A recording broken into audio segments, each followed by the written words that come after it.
ಇದು ಗಿರ್ಮಿಟ್ ಪಲ್ಯ ಈ ಥರ ರೋಸ್ಟ್ ಆಗಿದೆ. ಇವಾಗ ಚೆನ್ನಾಗಿ ಅದನ್ನು ರೋಸ್ಟ್ ಮಾಡ್ಕೊಂಡ ನಂತರ ಇದಕ್ಕೆ ಅದೇ ಎಣ್ಣೆ ಹಾಕ್ಕೊಂಡು ಶುದ್ಧವಾಗಿರ್ತಕ್ಕಂಥ ಕುಸುಬೆ ಎಣ್ಣೆ ಅಥವಾ ಒಳ್ಳೆ ಎಣ್ಣೆ ಅಂದರೆ ತುಂಬ ರುಚಿಯಾಗಿರುತ್ತೆ. ಅದಕ್ಕೆ ಜೀರಿಗೆ ಸಾಸಿವೆ ಸಣ್ಣ ಪ್ಲೋ ಇಟ್ಟು ಉರಿ ಸಣ್ಣ ಇಟ್ಟು ಚೆನ್ನಾಗಿ ಹುರ್ಕೋಬೇಕು. ಅವು ಜೀರಿಗೆ ಸಾಸಿವೆ ಚಟ ಆದಮೇಲೆ ಉಳ್ಳಾಗಡ್ಡಿ ಮೆಣಸಿನ್ಕಾಯಿ ಹಾಕ್ಕೊಂಡು ಕೆಂಪಾಗಿ ಹುರ್ಕೋಬೇಕು. ಹುರ್ಕೊಂಡ ನಂತರ ಒಂದಿಷ್ಟು ಇದನ್ನು ಟೊಮೆಟೊನ ಹಾಕ್ಬೇಕು. ಟೊಮೆಟೊ ಹಾಕಿ ಅದನ್ನು ಚೆನ್ನಾಗಿ ಫ್ರೈ ಮಾಡ್ಕೋಬೇಕು.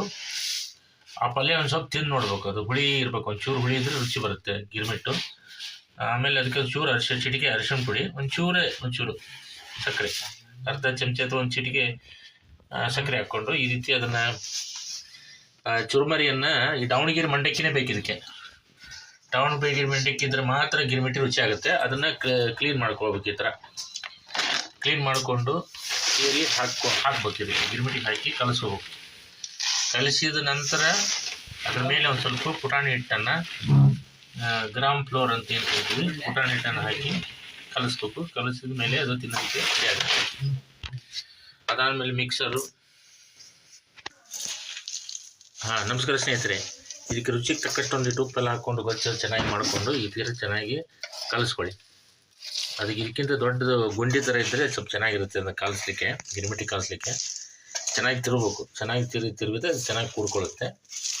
ಈಗ ಇದನ್ನು ಸ್ವಲ್ಪ ಸಿಂಪಲಾಗಿ ಮಾಡ್ತಾಯಿರ್ತೀವಿ. ಇನ್ನೊಂದು ಸಲ ಬೇಕಾದ್ರೆ ನಿಮಗೆ ಇನ್ನೊಂದು ಸ್ವಲ್ಪ ಚೆನ್ನಾಗಿ ಮಾಡಿ ತೋರಿಸ್ತೀವಿ.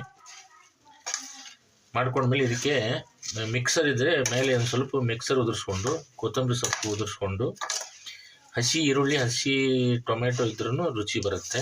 ಒಂದು ಉಪ್ಪು ಹಚ್ಚಿದ ಮೆಣಸಿನ್ಕಾಯಿ ಇದ್ರೂ ಕಡ್ಕೊಂಡು ತಿನ್ನೋಕ್ಕೆ ರುಚಿ ಇರುತ್ತೆ. ಒಂದು ಕಟ್ ಪೀಸು ಲಿಂಬೆಹಣ್ಣು ಪೀಸು ಕೊಟ್ಟಿರ್ತಾರೆ, ಮೇಲೆ ಹಿಂಡ್ಕೊಂಡು ತಿನ್ಬೋದು. ಇದಕ್ಕೆ ನಂಚ್ಕೊಂಡು ತಿನ್ನೋಕ್ಕೆ ಸೈಡಲ್ಲಿ ಒಂದು ಮಿರ್ಚಿ ಇದ್ರೂ ಕೂಡ ರುಚಿಯಾಗಿರುತ್ತೆ. ಮಸ್ತಾಗಿ ಇದು ಗಿರ್ಮಿಟ್ಟಿ ಸಾಯಂಕಾಲದ ಸ್ನ್ಯಾಕ್ಸ್ ಥರ. ಉತ್ತರ ಕರ್ನಾಟಕದ ಫೇಮಸ್ ಡಿಶ್ ಅಂತ ಹೇಳ್ಬೋದು. ಇದು ಉತ್ತರ ಕರ್ನಾಟಕ ಭಾಗದಲ್ಲಿ ಸಾಯಂಕಾಲ